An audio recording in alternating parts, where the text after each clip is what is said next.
is? I mean, what do people like? They're much more presentable and they're much more saleable if they're restored. So if it costs you a few $100s to do that, it's money well spent because you'll see it on the other end when you try and sell them. Okay, great.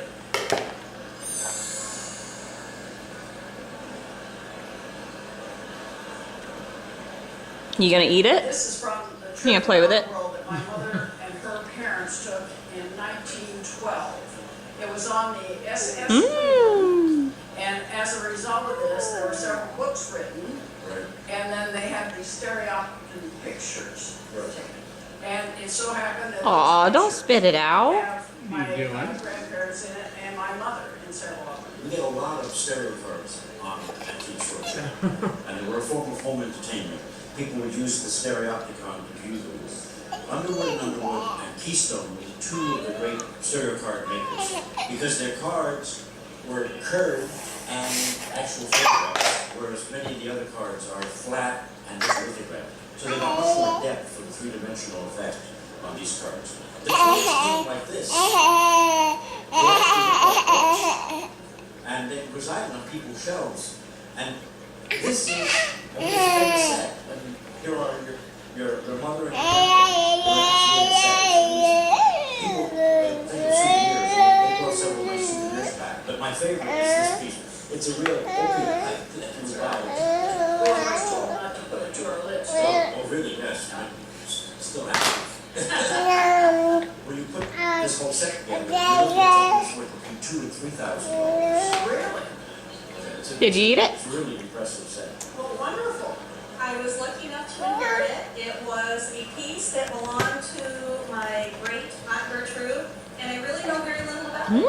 This is very unusual raised decoration here. It's very thickly applied. It's made with little clear glass beads. What they did is they painted a background color, and then the clear glass beads were put on top, and then they would kind of melt it together, fuse together onto the base, and so that the color comes through on the design. And that type of design is called Corley.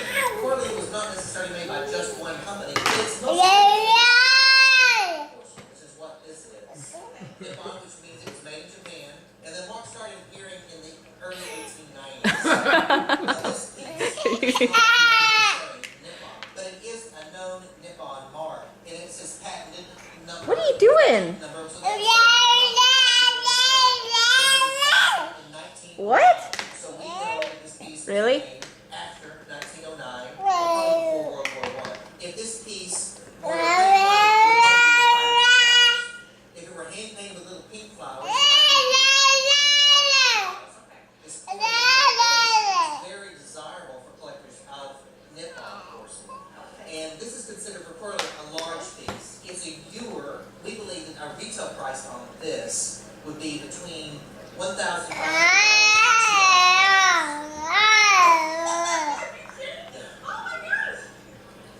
Can you tell me how long you've owned your weaving? About 40 years. It was handed down to me by my aunt who lived in California.